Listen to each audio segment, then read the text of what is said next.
All right, everyone, I can't believe we have to do this again, but we have to do this again. I think I've talked about this so many times over the last few years when it comes to popular movies and how a minority of toxic vocal voices wants to cry out with conspiracy theories and accusations with literally no proof of it to try and diminish whatever success that project has or doesn't have. Now, Superman came out this past weekend. It's done really well at the box office. Critics and fans seem to love it. But that toxic vocal minority cannot let go of some of these false narratives they keep pushing out there. So in this video, we're going to go over 3 of the biggest false narratives they have. And I'm going to give you information on why those false narratives are false. Okay? I've talked about this in separate live streams here and there all over the place. We're going to put it all in one video. We're going to start out with the first one. The first one is that they're releasing fake budgets. That they're going out in interviews and giving out fake budgets on purpose. Now, I'm not talking about estimated budget. Melrose, a financing entity that backed 29 films, is claiming massive fraud. The dispute is now the center of bi-coastal litigation. This is all the way back in 2012. And this is just one example. There's plenty of examples of this. When you are making something like a movie, a TV show, whatever, and you give investors, board of directors, file it on your taxes, and you say, this is how much money this cost, you cannot then go out and give a wrong number, an incorrect number on purpose. You can't do it. It's illegal. This is one of many cases that this has happened on. These companies cannot get away with, like, they get caught doing this. These are numbers. So when at the end of the quarter, when you're filing your paperwork and your numbers or whatever, that stuff is accessible. So this is how people find this out. So they're not doing that. And if they are, it's illegal and they'll get in trouble for it. That would be like me telling someone, hey, I need $5,000 for this project I'm working on. Then the very next day I go out, publicly say, oh, this only cost me $3,000. That person's going to go, what about my return on investment? I gave you $5,000. You said it cost $3,000. So what's the tea? What's the story? They can't do it. Those numbers are out there. It's even harder in 2025 to do this. So saying that they're giving out a fake budget on purpose to appease a very tiny toxic minority of people on the internet, to possibly getting in trouble legally, that's stupid. The next one is the critics getting paid to leave reviews. This is another one that I see a lot of, right? So first of all, Warner Brothers has already been through this with PewDiePie and Shadows of Mordor back in 2016, where there was supposed to be a review of a game and it was an ad. They paid him to give positive reviews for that. It ended up getting them in trouble. They ended up in court over it. And so they've been watched and been under scrutiny ever since that happened. If you are paying someone for a positive review, it is an ad and it has to be legally disclosed by the FTC. So they can't do that. That's not something that they can get away with. And this brings us back to Rotten Tomatoes.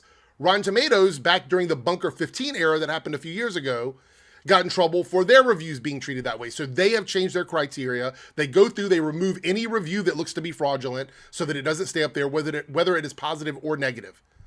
So they've changed their entire process for that, how they vet people, all of that. They've changed all of it. I like to use Ironheart as an example, the most recent one. There was a bunch of reviews that came through before the show ever released that were not real. They were fake reviews. And Rotten Tomatoes purged all of them. They have to do this now because it is the new system they have in place to prevent fraud.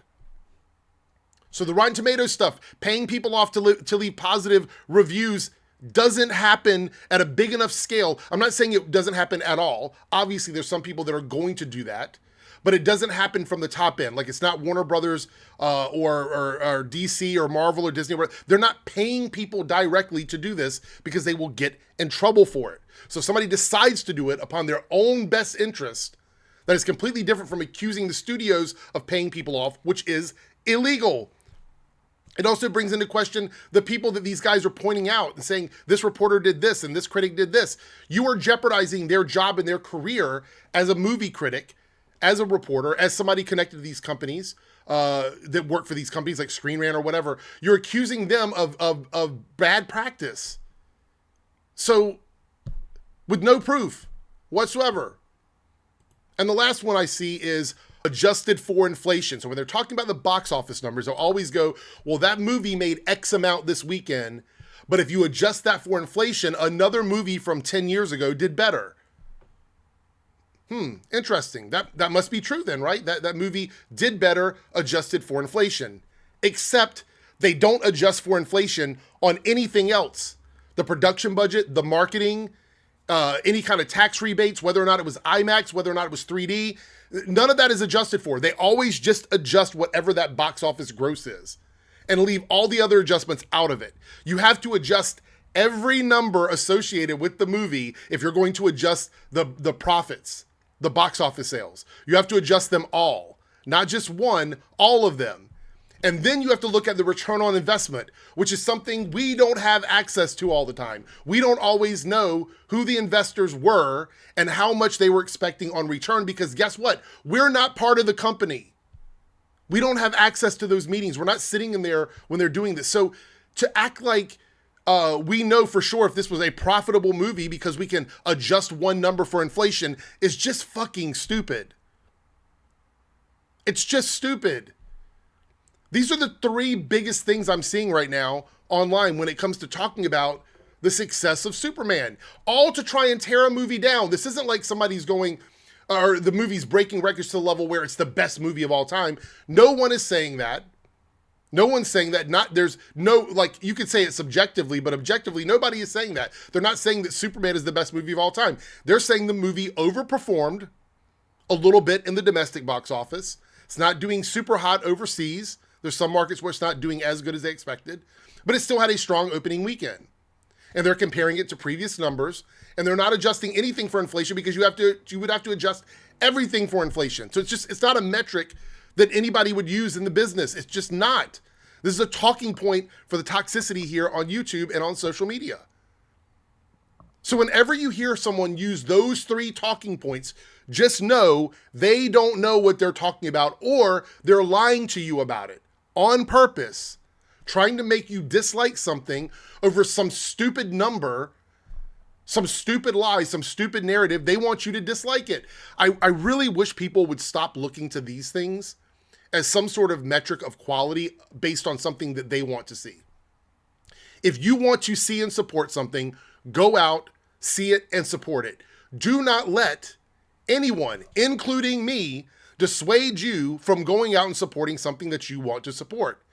Even if I say I hated it and it was the worst movie I've seen this year, do not let me stop you from going to see something that you want to see. Like, literally do not. These guys have a reason for doing this. The people on social media have a reason for doing this. They're getting paid for engagement on almost every platform. I don't think there's a platform now anymore in 2025 that doesn't pay creators for engagement. I think all of them do. I know Facebook does. I know Twitter does. I know Instagram does. I know TikTok does. And I know YouTube does. So if somebody is trying to convince you of something bad to try and dissuade you from doing something you want to do, and they're doing it over and over and over again, you need to be very critical of that. You need to sit down and come to terms on whether or not that's what you want to do. You want to follow this leader? You want to follow this person? Or do you want to make up decisions for yourself? These narratives are all false narratives. They're not real. Don't listen to these guys.